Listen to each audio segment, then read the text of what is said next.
नमस्कार दर्शक बंधु, स्वागत करुच्ची मो चैनल गाँ हांडीशाला को। आज मु प्रस्तुत करी आलू पांपड़। ये पांपड़ बहुत टेस्टी हवा सहित क्रिस्पी मध्य। जदि आपण मानक ये पांपड़ रेसिपी भल लगे तो सांग मानक सहित शेयर करेंगे। घरे तैयारी करी गोटे वर्ष पर्यंत स्टोर करी रखि पारिबे। बहुत सहज उपाय रे आज आपण मानक आलू पांपड़ शिखेबी। ये रेसिपी भल लगे लाइक शेयर कमेंट करेंगे। सर्वप्रथमे गाँ हांडीशालार नुआ नुआ रोषे देखिया सब्सक्राइब करेंगे एवं पाखरे थिबा बेल आइकन को दबाई देबे। वर्तमान आलू पांपड़ पय आवश्यक सामग्री एवं प्रस्तुति प्रणाली देखि नबा। आलू पांपड़ पय मु 1 केजी कंचा आलू नेछि। ए आलू को मु 2टा सीटी दे देबी प्रेशर रे आलू सिजिया पय। देखंतु एबे मु आलू को सिजेई के ठंडा करी नेछि।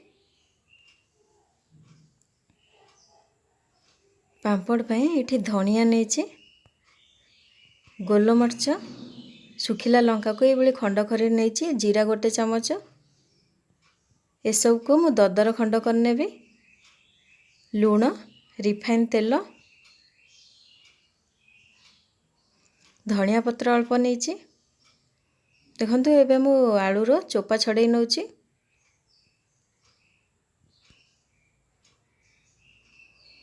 एबे तो मु सब आलू रो चोपा छड़े नेली। एबे हमें आलू को कोरी नबा।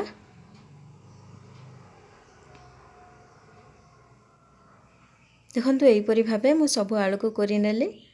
आलू को हाथ रे चकटिले खंड खंड रही जिवो, सेथिपय ए कोरोनी सहायता रे एपळी कोरी नेले आलू पूरा प्लेन हे जिवो। पांपड़ पय भलो सुविधा हबो।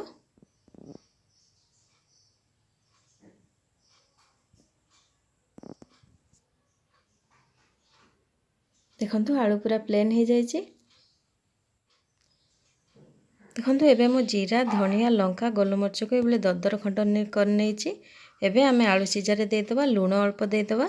पांपड़ रा बहुत अल्प लूण दरकार हेथाय। कटा धनिया पत्र दे देबा, रिफाइन तेल अल्प दे देबा।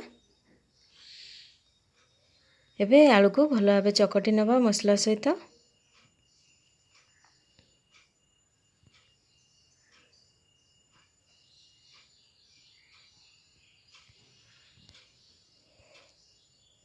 देखंतु एबे हमर आलू सहित मसला भलो भाबे मिसी गला। एबे मु गोटे प्लेट रे एपरि तेल लगै नउची। एबे हमें हाथ रे तेल लगै नबा। आलू को एभली छोट छोट गुळा कर नबा, जेमती रुटी गुळा करंती सेही भली आकार कर नबा।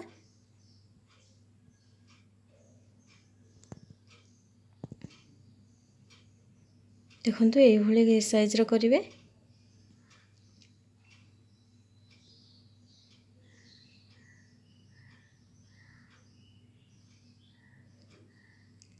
पांपड़ तैयारी करिया पय मु एही भली चाउल पैकेट नहीं। चाउल पैकेट रो भीतर पटटा बहुत प्लेन रही थाए।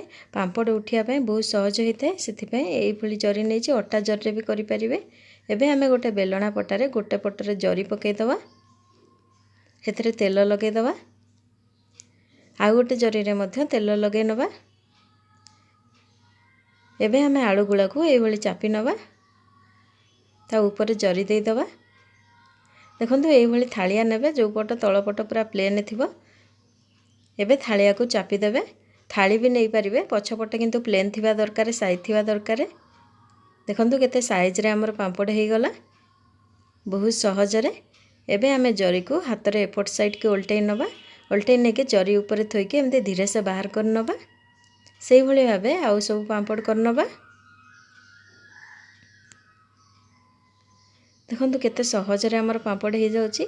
ए भली धीरे से चापी नेबे। चापी नेला परे ए भली साइज कर नेबे। ए परी जरी रे तेल लगई कले बहुत सहज रे उठी जाए। देखंतु केते शीघ्र भी उठी जाउची। पूरा गोल गोल साइज रो होची।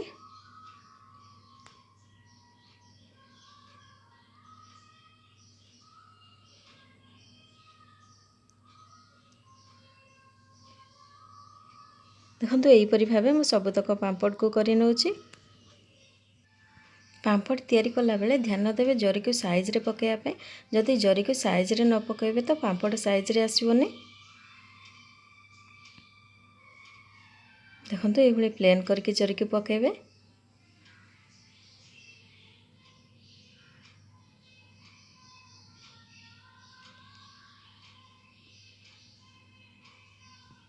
ଦେଖନ୍ତୁ ଏହିପରି ଭାବେ ମୁଁ ସବୁତକ ପାମ୍ପଡ଼ କରିନେଲି। ଏବେ ମୁଁ ପାମ୍ପଡ଼କୁ ଖରାରେ ଶୁଖାଇ ନେଉଛି।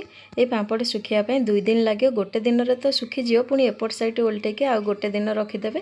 ଦେଖନ୍ତୁ 2 ଦିନ ପରେ ପାମ୍ପଡ଼ ଶୁଖିଯାଇଛି। ମୁଁ ଆପଣଙ୍କୁ ଦେଖାଉଛି। ଦେଖନ୍ତୁ ପାମ୍ପଡ଼ କେତେ ପତଳା ହେଇଛି, ସାଇଜ୍ର ବି ହେଇଛି।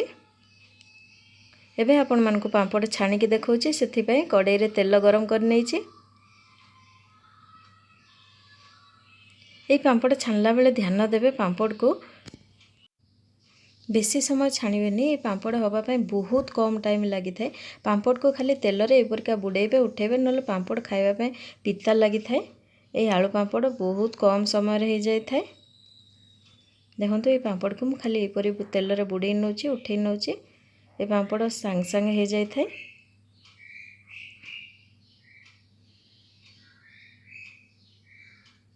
ଦେଖନ୍ତୁ ଏହିପରି ଭାବେ ମୁଁ 4ଟା ପାମ୍ପଡ଼କୁ ଛାଣି ନେଲି। ଦେଖିଲେ ତ କେତେ ସହଜ ଉପାୟରେ ଆଳୁ ପାମ୍ପଡ଼ ଆମର ହେଇଗଲା। ଘରେ ନିଶ୍ଚିନ୍ତ ଟ୍ରାଏ କରନ୍ତୁ, ଆଳୁ ପାମ୍ପଡ଼ର ମଜା ନିଅନ୍ତୁ। ଧନ୍ୟବାଦ।